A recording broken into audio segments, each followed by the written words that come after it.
আমরা বিগত সরকার 2015 সালে primary health care provider course যেমন 2017 সালে শুরু করেছিল, তার আগে 2015 সালে নাম নথিভুক্তিকরণ করেছিল।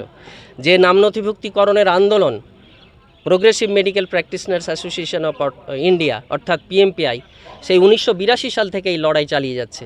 যে গ্রামীণ চিকিৎসকদের নাম নথিভুক্তিকরণ করা, তাদেরকে কোর্স কারিকুলাম একদম বৈজ্ঞানিক ভিত্তিতে কোর্স কারিকুলাম তৈরি করে তাদেরকে ট্রেনিং দেওয়ার মধ্য দিয়ে রেজিস্টার্ড ডাক্তার দিয়ে, শুধু বা নার্স দিয়ে না, রেজিস্টার্ড ডাক্তার দিয়ে তাদেরকে ট্রেনিং দেওয়ার মধ্য দিয়ে তাদের মেরিট টেস্ট হোক, দরকার হলে পাস ফেল সিস্টেম নিয়ে এসে তাদের মধ্যে স্যাচুরেটেড ওয়েতে তাদের মধ্যে যারা যোগ্য তাদেরকে স্বাস্থ্য ব্যবস্থায় যুক্ত করুক, তাদেরকে সার্টিফিকেট দেওয়া হোক। কিন্তু সেগুলো এখন পর্যন্ত কোর্স কারিকুলামও তৈরি করেনি সরকার, এখনও পর্যন্ত রেজিস্টার্ড ডাক্তার দিয়েও করাচ্ছে না, এখনও পর্যন্ত কাউকে স্বাস্থ্য ব্যবস্থায় যুক্তও করায়নি। আমরা বর্তমান যে রাজ্য সরকার, আমরা তার কাছে আমরা অ্যাপিল রাখবো, আমরা ডেপুটেশন করব, আমরা যাব, স্বাস্থ্য ভবনে যাব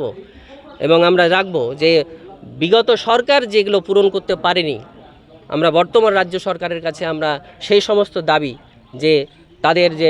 ট্রেনিং কোর্স কারিকুলাম ভিত্তিক হোক, বৈজ্ঞানিক ভিত্তিতে হোক, তাদের রেজিস্টার্ড ডাক্তার দিয়ে ট্রেনিংটা হোক, তাদের ট্রেনিং শেষে তাদেরকে সার্টিফিকেট দেওয়া হোক এবং সার্টিফিকেট দেওয়ার সাথে সাথে তাদের স্বাস্থ্য ব্যবস্থায় বিভিন্ন বিএমওএইচের আন্ডারে, ব্লক মেডিকেল অফিসারের আন্ডারে তাদের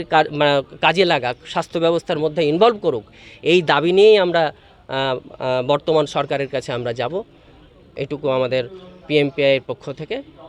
আমাদের কমিটমেন্ট। আমার নাম ডাক্তার রবিউল আলম, আমি মেডিকেল সার্ভিস সেন্টারের মুর্শিদাবাদ জেলা সম্পাদক এবং এই পিএমপিআইয়ের রাজ্য সম্পাদক।